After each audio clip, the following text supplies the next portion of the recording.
Root Magic, Chapter 5.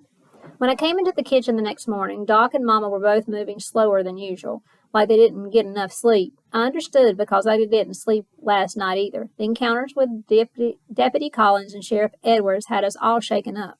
I thought again of Gran, too. When she was living, Mama would sit with me and Jay and eat breakfast Gran cooked, then get up and head right for her food stall when she was finished. Now she and Doc had to get up earlier and cook, then clean up the kitchen before going off to work. Gran had left such a big hole in our lives to fill that I wondered if I could even be a drop in the bucket. Mama looked at me strange as I sat down at the table. "You changed your hair?" she asked. I nodded before digging into my bowl of buttered grits. At sunrise, I had gotten up and tugged a comb through my hair, then my best parted down the middle. I put my hair up in the two pigtails I usually wore it in. Finally, I tied a white ribbon around each pigtail before twisting my hair and snapping a barrette on each end. No way was I going to wear my hair out in curls again, not after Letty said I looked like some old lady. It was enough that I had to wear my old clothes to school, so I was going to stop trying to look pretty. There was more important things for me to worry about anyway. "I thought the curls looked nice on you, Jessie." "Thank you," I said, "but I like my pigtails." Mama frowned, but she only said, "Okay, as long as you're happy." She sipped her coffee. "But tomorrow, let me part it for you so it will be a straight line." "Glad I don't have hair to fool around with," Jay said, rubbing a hand over his head. "You don't have brains up there either." "Hush up, Jez. Both of you stop it." Mama put down her cup. "I want to talk about what happened last night." "Janie," Doc started to say. "No, let me finish." She put her hands down flat on the table. "What happened last night and the day before doesn't change anything. You two still need to go to school and do chores and everything else. This is not something for you to be worried about. Just be extra careful when you're outside playing or going to and from school." Doc tapped his unlit pipe against his lip. "We'll still have lessons, but stay alert. Like I always tell you, don't leave the other alone." Me and Jay agreed. It was the second time in 2 days we had police at the house. I hoped there was something in that Hank blue paint that would work on people. "Finish up. It's time for school." Mama stood and refilled her cup with water from the kettle. "Go on. I got to get you two out of my hair this morning."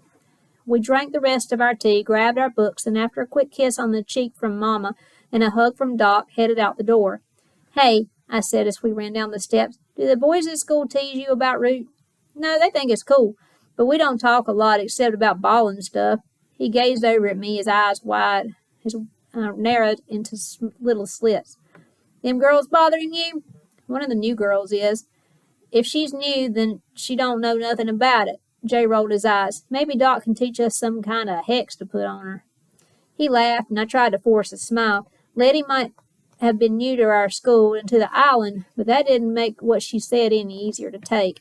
The other kids laughed when she made fun of me, which meant they agreed with her, or it meant they weren't going to stick up for me, which amounted to the same thing. We took our normal path to school, but before we even got to the front gate, a group of boys called to Jay. One of them had a magazine with a plane on it, waving it in the air. Jay whooped and followed behind his friends, leaving me to walk through the gate on my own. Letty and the other girls were already gathered on the lawn. I looked around for Susie, hoping for someone, anyone, who I could walk with, but if she was there, I didn't see her. I held my books tight, determined to ignore the girls as I walked past. As I got closer, Letty looked me up and down. She checked the watch on her wrist. "Hey, it's the Wicked Witch of the South. You were almost late." Her sneer wasn't as bad as the one I got from Deputy Collins, but it was still pretty impressive. "What happened? Did your broom break down?" Everyone started giggling. I had no idea how Letty found out that my family worked Root. Probably that local girl who whispered in Letty's ear told her my uncle was a witch doctor. Doc didn't mind the name, so I didn't either. I couldn't understand why that word made people so uncomfortable. Maybe it had to do with that song, Witch Doctor, that came on the radio sometimes. The last time I heard it, I listened to all the words, even the nonsense ones, and whoever wrote that song didn't know anything at all about witch doctors, and neither did Letty. My face felt hot, and the words came out of me before I could stop them. "You don't know anything about root magic. That's not how it works." "Ooh," Letty waggled her fingers in front of my face. "Show us how it works, then. We want to see some of this magic, don't we?" She looked back at the other girls, and they laughed again. "Shut up, Letty," I told her. She placed her hands on her hips. "Is that all you can do? Tell me to shut up. You're still a witch, baby." Her laugh was loud, like our chicken squawking over the last bits of corn. I bet that stupid magic doesn't even work. It's stuff only backwards country people believe. If I could, I'd make you disappear, I shouted in her face before stomping inside the school. More chicken squawk laughter followed me. The bell hadn't rung yet, and so the hallways were almost deserted. Only a few teachers hurried by, barely glancing at me as though they went into the room marked teachers only. I stood in the stuffy hall that smelled a little like bleach, closed my eyes, and breathed deep, calming myself down. I wanted to be able to work a spell on Letty to make her go away. Maybe I should ask to go back to 5th grade with Jay. But then I thought Miss Watson wouldn't be my teacher anymore. I sighed and opened my eyes. Somehow Susie had found me. She came up to me grinning. She was pretty and tidy looking with her crown of braids, just like yesterday. Hi, Jezebel, you okay? Hi. I shifted my books to one hip. I'm fine, just Letty being a pain. Yeah, Susie replied, rocking back on the heels of her Mary Jane shoes. She's a nasty so-and-so. I heard her parents talking to Miss Watson. They're all mean. I shrugged, not wanting to let Letty ruin my day again. I wondered if I was going to see you walking to school today. Her eyes opened wider. They were shiny and reminded me of the black patent leather of Mama's pocketbook. Which way do you come? From the marshes? We could walk together. If you want. That would be great. I usually walk with my brother Jay, but he won't care if you come. I'd like that. She smiled warmly. Can I ask you a question? What Letty was saying about you, about magic? What does she mean? The bell to start school clattered.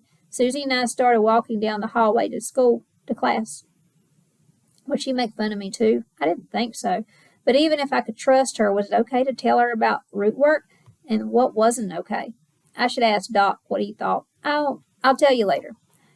I waited all through the morning subjects, hoping Miss Watson might read us another of her favorite poems. The day was hot, like the sun was breathing on us, but the windows of the school were open, and a light breeze ruffled the papers on our desk. Finally, she opened that desk drawer again. This poem is by Gwendolyn Brooks, another Negro poet, she said, sitting on the edge of her desk again. I got the feeling it was her favorite reading position. A girl?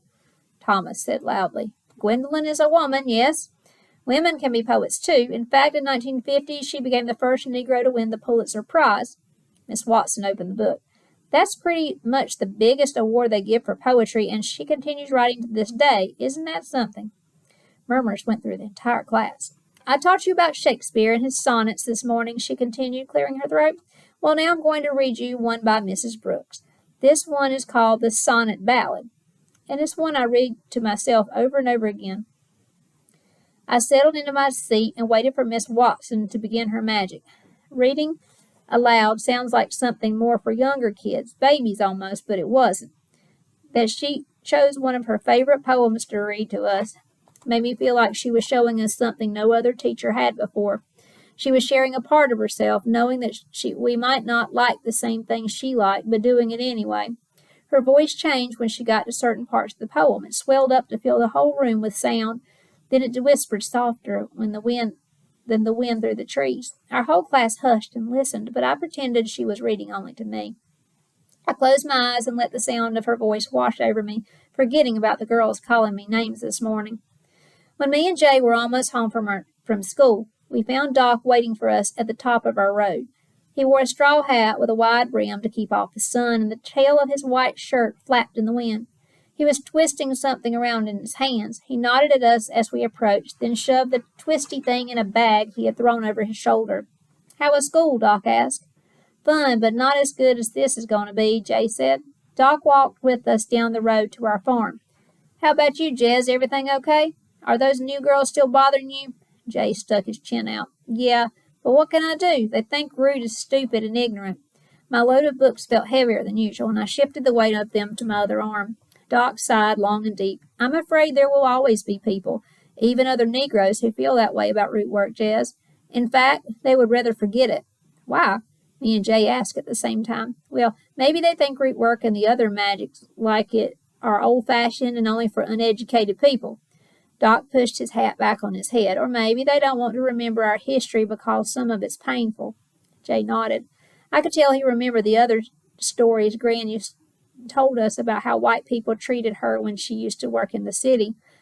They would shout at her and shove her as she walked to her job, and sometimes they even threw their drinks on her. But that's not all people, right? I thought of Susie, the question she asked this morning, like she was curious about root work. No, not all people, Doc said as we got up near the house. Crisp blue and white striped sheets were drying on the clothesline, snapping in the wind. Fat bees buzzed in around us, dipping to sample flowers. But you need to be careful about who you tell, like your mama told you, for your own protection. I'll try, I promise. Good, Doc smiled. And speaking of protection, that's what we're going to be continuing with for today's lesson. He handed me and Jay a small cloth pouch each. They had reddish-brown dirt inside. Pour a little of it behind you as we walk. Make sure you have about half of it left when we get to the cabin. We did as he said, sprinkling the dirt in our footsteps. Pour the rest of it in a circle around the cabin, Doc told us when we got there. One of you go right and the other left. Come back to me when you're done. We placed our books on the ground and ran around the cabin, using up the rest of the dust.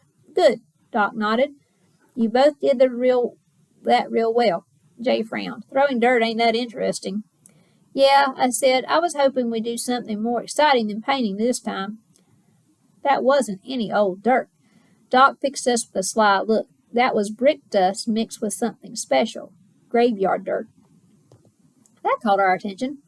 Now that sounds interesting, Jay said. Doc laughed at him. It can protect anything, big or small. Best always keep some of this made and close by. He opened his cabin door and we followed him inside. Then he showed us how to grind the brick pieces and how much graveyard dirt to mix with it. Last but most important, make sure you always leave a gift for the person whose grave you get the dirt from as payment. Otherwise, it's stealing. Doc let us fill our bags again from his supply, but he promised he would take us out to the cemetery one day so we could gather dirt to make our own protection powder.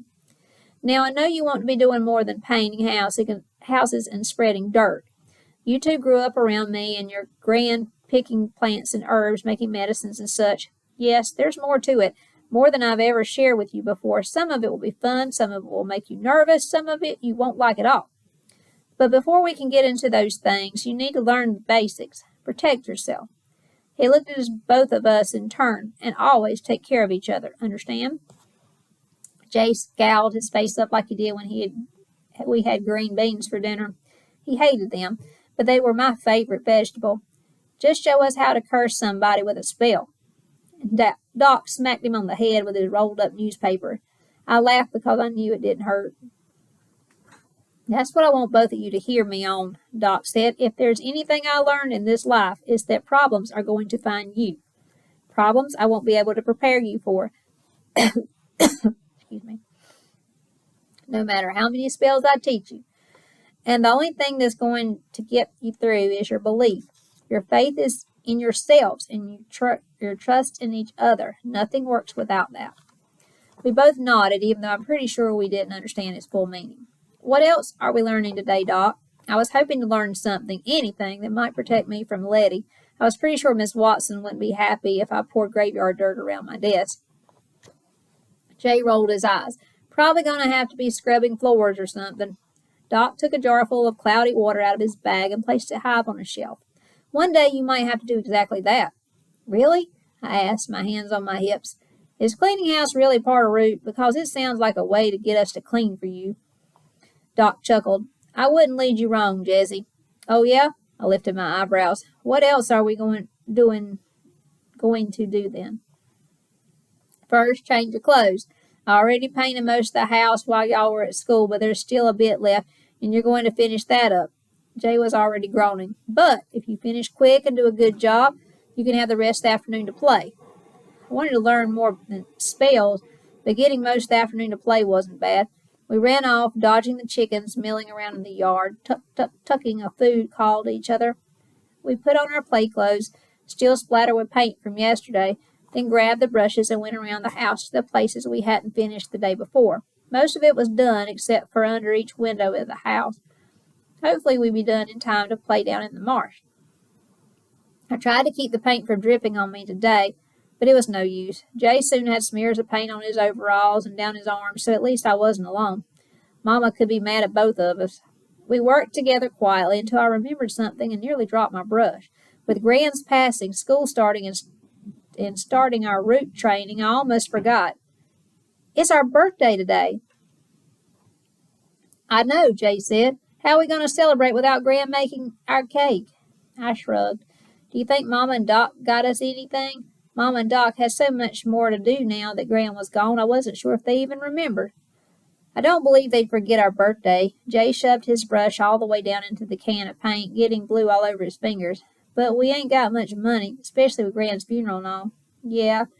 Already tired, I rubbed sweat off my forehead with my arm. It didn't do any good. Heat surrounded us, hanging in the still air and coming up from the earth. I put the brush down and wiped my face on the hem of my skirt. The fabric darkened with my sweat and the dirt and dust clinging to my skin. But I bet she'll have something. When Doc came out of his cabin and up to the house, he stared at what we'd done. If you turned like this when you first started painting, this whole house could have been finished. We stood there side by side, silent but proud that he saw the work we put in. Go on and play some now. Don't go too far out, though. It's almost dinner time. We whooped and ran off past the plump, squawking chickens roaming the yard, away from the house and down the soft slope of farmland that ran along the woods. Doc's words were a memory as we found trees to climb and ran off the aches in our backs from the work. Soon we got to the edge of the salt marsh that separated us from the ocean, tall sea grasses bending and blowing in wind hot as bath water, forcing the bubbling scent of pluff mud into our noses. I'm going to get a hiding, man, Jay announced, kicking off his shoes on the grass and rolling up the ends of his overalls to his knobby knees. We love playing with baby fiddler crabs. They like to hide inside old spiral snail shells, but we knew how to get them to come peeking out of their hidey holes. And that's exactly what Jay, already ankle-deep in the sucking mud, was doing. He bent down and plucked a shell from the grass, then put the open of the shell to his throat and hummed low and long. When he pulled it away, he grinned, and I knew the crab's curiosity had made its wobbly eyes peer out. Can you get me one? I don't want to take my shoes off. Then you don't want a crab. Dog bite it, Jay. I cursed in the only way Mama said was all right for a lady, and took my shoes off. I cursed for real when I saw drops of blue paint on each of them. A quick glance at Jay showed he had paint on his left one, but not the other. Hopefully turpentine got paint off leather. I placed one foot on the brown-black mud. The layer of muck had small holes all over it, where marsh grass breathed out. Larger holes showed where frogs and crabs and crawling things made their homes, protected from the burning heat of the sun. Jealous of Jay's catches, he had two now. I took another step. For a moment I stood there looking out at the marsh and listening to all her sounds, insects buzzing, crickets singing, bubbles popping on the surface. I smiled and stepped forward, Mother Marsh pulling at my ankles. Time. It was a voice, as loud and clear to me as my own thoughts. I glanced around, expecting one of our neighbors from a nearby farm to be fishing on the water's edge. But no one was here, except for my brother, comparing his two pets and choosing a winner to take home. Did you hear that? I asked. Jay wasn't listening, and I had to ask him again. Hear what? That voice, I said, annoyed. He looked back over his shoulder towards the house. Could it be Mama calling us? I didn't think we can hear her way out here. If Mama wanted us, I was pretty sure we'd be able to hear her yelling if we were in the bottom of a pyramid way out in Africa. Now it was something else. Well, I didn't hear anything. For sure? For true? I said. I was sure I'd heard something. It was getting late. I didn't know how long we'd been out here, but the sun was dipping lower, and Mama would want us home for dinner before sunfall. We should probably be getting back soon anyway. Jay looked up into the sky, now stained with faded purples and pinks and hot orange. Yeah, he said, drawing the word out like he didn't want to go. Finally, he put the hiding man in his pocket. He stepped toward me, lifting his feet high to get them free of the thick mud. As he passed me, I lifted my foot to follow him, but it didn't come up. I yanked it up again, with no results. Jay, I said, I think I'm stuck. Shut up, Jazzy, and come. He stopped talking when he saw my face. I was pulling my legs up as hard as I could, but they weren't moving. Stop playing and pick up your feet. I can't. Jay grabbed me under the arms and yanked hard as he could, making me think my arms would come out of the sockets. I squenched my eyes tight, but let him keep on. I was scared. At that moment, I wished I had Dinah with me. It's time. That voice came again, like the wind herself whispering to me. I didn't know what it meant, but it scared me even more. Did you hear that? That voice just now. Jay was still yanking on me. I don't hear nothing but your breathing and your hollering. But he had an idea. I'm going to hold on to you, and you lift your right leg up, okay? I nodded, my throat tight. The marsh felt different somehow. Early September was always hot, but there was now a chill surrounding it, one that hadn't been there when we stepped out a few minutes ago. My head felt light, like it was trying to remember everything at once, then gave up. Jay grabbed me around my middle and held me straight while I tried to lift my leg. I pulled up hard, twisting as I did, but my foot wouldn't leave the ground. A frog croaked near me, and my heart jumped. Go get Mama. No, I'm going to get Doc. He let me go, then turned and squelched out of the marsh to the edge. I turned as best I could to watch him go. He picked up his shoes from the marsh bank. A smear of light mud, shaped like a handprint, had dried on the side of the black leather, stopping where the wide splash of blue paint covered the top. Jay, let me see my shoe. He brought it over and handed it to me. I saw that the muddy footprints stopped before they reached the blue. It's the blue, I whispered. It really does work. A gust of warm wind blew over the marsh, tickling my neck. Do we have anything with a lot of paint blue on it? Jay still had the stick he used to stir the paint in his back pocket, and he took it out. That might work, I said. Shove it in the ground near my foot. Okay, he said. Ready? I took a deep breath and nodded. Jay jammed the stick down into the mud next to my heel. Mud closed around the stick for a moment, then shrank away, leaving a small gap. I pulled up, and my foot came out with a loud sucking pop. With one foot free, I pushed myself back and set my bottom on the edge of the grass. Jay wedged the paint-covered stick under my other foot, and the grip loosened enough for me to scoot all the way back to safe ground. I lay down on the bank, breathing hard, looking up at the raw, vacant sky, streaked with color. The sun was low now, making the shades richer and deeper, but the hot, moist wind was still heavy on my chest. My back was getting damp as I lay there, and it was only after a little while that I realized my brother was calling my name. Yeah, I was free, but inside me I felt strange, like I'd lost something, but couldn't remember what it was. He sat silent for a moment, not looking at me, thinking, You okay? I wasn't sure. When Jay finally pulled my foot away from the marsh's embrace, I'd heard the voice again. It hadn't said my name, Jezebel. Close to my ear, deep in my chest, I'd heard it, whispery and slight. I'm okay. He stood up and brushed off his pants. Then we better get on home.